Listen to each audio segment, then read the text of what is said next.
खाते में पैसे नहीं है उनके देश के, लेकिन उद्योगपतियों के ऋण माफ करने के लिए आपको 317,000 करोड़ मिल गए। आप सोच सकते हैं कि ऐसी सरकार के मन में कौन है, अमीर है कि गरीब है, आपकी भलाई है कि अपनी भलाई है, सोच सकते हैं आप। और मैंने आपसे कहा कि मैं क्या क्या देखती हूँ।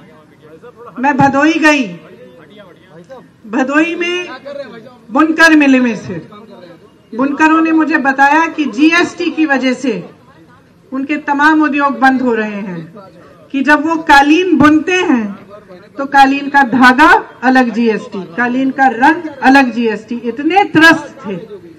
मुझे एक बुनकर ने कहा मेरे घर आइए, मैं उनके घर गई, उन्होंने मुझे दिखाया कि उनके छप्पर में से पानी गिरता है। उन्होंने कहा ये मेरी स्थिति बन चुकी है। उसके बाद मैं गंगा यात्रा पर गई, मुझे मल्ला भाई मिले एक, उन्होंने मुझे कहा कि मेरे 10,000 परिवारों के पट्टे यहाँ से छीने गए हैं। जो हमारी आपकी सरकार में हमें लाइसेंस मिलता था बोट के लिए, अपनी नाव के लिए, वो भी नहीं मिलता। फिर मैं महिलाओं से मिली, आशा बहुओं से मिली, उन्होंने मुझे कहा कि जब से आपकी सरकार गई है तब से हमें एक पैसा इन्होंने हमारा मानदेय नहीं बढ़ाया। मैं शिक्षा मित्रों से मिली, मैं अध्यापकों से मिली, मैं छात्रों से मिली, मैं अनुदेशकों से मिली, मैं ग्राम सेवा रोजगार सेवकों से मिली। सबने मुझे अपनी कहानी बताई और सबकी कहानी एक दुख भरी कहानी है। तो बताइए, इतनी मजबूत सरकार जिसने इतना विकास किया है, जिसका प्रचार बंद ही नहीं होता, आप टीवी पे देखते हैं, आप अखबार खोलते हैं तो बड़े बड़े इश्तिहार देखते हैं, आपकी सड़कों पे इश्तिहार लगाए जाते हैं। इतनी मजबूत सरकार और इतना दुख, इतनी पीड़ा, और इससे ऊपर सिर्फ ये नहीं कि आप पीड़ित हैं, आप किसानों से पूछिए, कितनी बड़ी बड़ी योजनाएं बना के बताई थी आपको कि किसानों की मदद के लिए करेंगे। किसानों से आज पूछिए क्या हालत है। यहाँ आपका गन्ना का बेल्ट है, आपको धान का 1600 रुपए मिलता है पर क्विंटल। छत्तीसगढ़ में कांग्रेस की सरकार 2500 रुपए क्विंटल ले रही है। आप गन्ना के किसान हो, आपको दाम नहीं मिलता आपकी उपज का। मैं जहां से इधर सब खेतों से गुजर के आई हूं और मैंने वहां देखा खंबे लगे हुए हैं और तार लगे हुए हैं हर खेत पे। मैंने पूछा किस लिए लगाए हैं? कहा आवारा पशु की इतनी समस्या है दीदी कि हम रात को सो नहीं सकते। दिन में महिलाएं जाके बैठती हैं खेत में चौकीदारी करने के लिए और रात को हमें जाना पड़ता है। ये और सरकार व्यस्त है, टी शर्ट बना रही है कि मैं भी चौकीदार, और किसान की ये हालत कर दी है, और किसान की ये हालत कर दी है कि आज किसान को अपने खेत में बैठ के चौकीदारी अपने खेत की करनी पड़ती है। तो ये न सिर्फ आपको प्रताड़ित करके रखा है, लेकिन आपका मजाक उड़ा रहे हैं।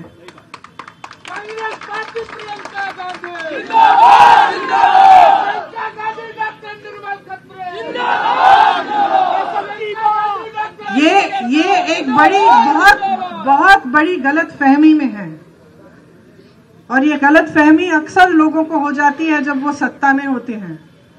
ये गलतफहमी है कि जनता को गुमराह किया जा सकता है, कि हम जनता को कुछ भी कह दें बशर्ते हम उस चीज को अच्छी तरह से कहें,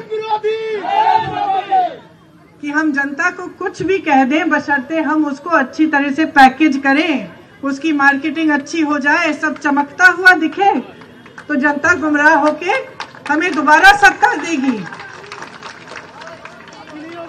लेकिन इस देश की जनता गुमराह इसलिए नहीं होगी क्योंकि ये असलियत तो आप जी रहे हैं, ये सच्चाई आप जानते हैं क्योंकि आप जी रहे हैं। किसके खेत खाए जा रहे हैं, चरे जा रहे हैं? आपके खेत। किसको रोजगार नहीं मिल रहा है? भाई आपको नहीं मिल रहा है, तो ये चाहे जितना भी लिख दें 2 करोड़ रोजगार, लेकिन आपको तो रोजगार नहीं मिला ना। आप जानते हैं कि रोजगार नहीं है, आप जानते हैं कि आपकी महिलाएं असुरक्षित हैं, आप जानते हैं कि आपके साथ क्या हो रहा है, तो जनता गुमराह इतनी आसानी से नहीं होगी।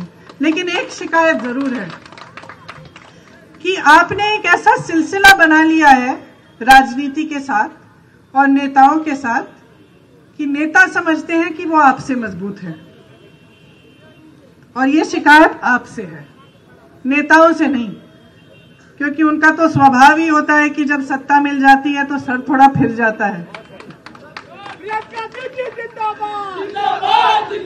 ये शिकायत आपसे है, क्योंकि आप याद क्यों नहीं दिलाते, आप ये क्यों नहीं समझते कि आप में कितनी शक्ति है, आप कितने मजबूत हैं।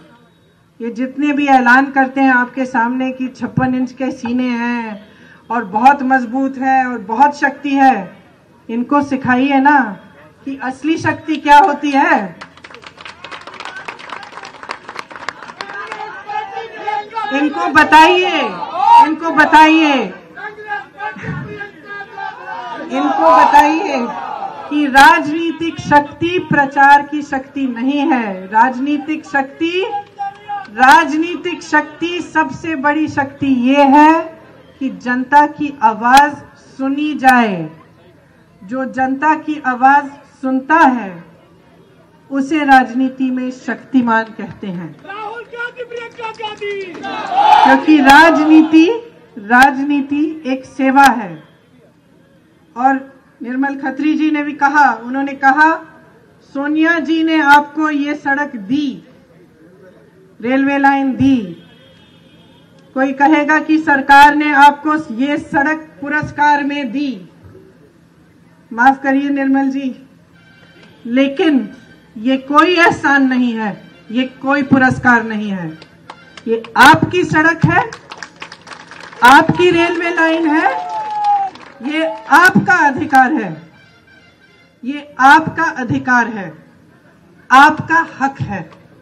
अगर सोनिया जी ने और खत्री जी ने ये प्रयास किया कि आपके यहां से रेलवे लाइन निकली, तो इन्होंने इसलिए ये प्रयास किया क्योंकि ये उस राजनीति के प्रतीक हैं। निर्मल जी और सोनिया जी उस राजनीति के प्रतीक हैं जिसके लिए सेवा और जनता की भलाई से बड़ा कोई धर्म नहीं है। स्वराज पार्क को बनाने का काम किसने किया? आपके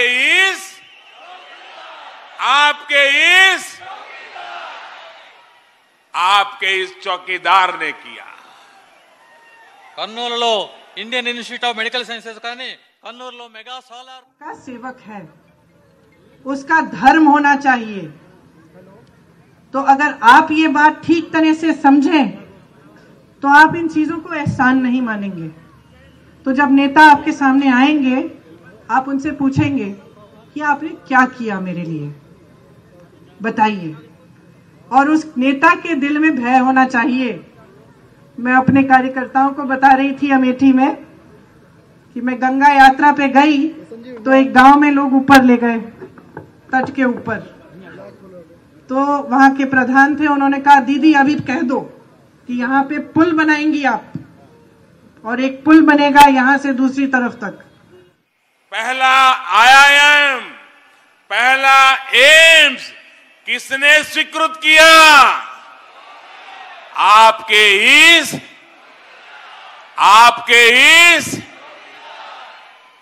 आंध्र प्रदेश की कैसे बनेगा, कितने साल लगेंगे, मैं ऐसे कैसे कह दूं कि ये पुल बनेगा।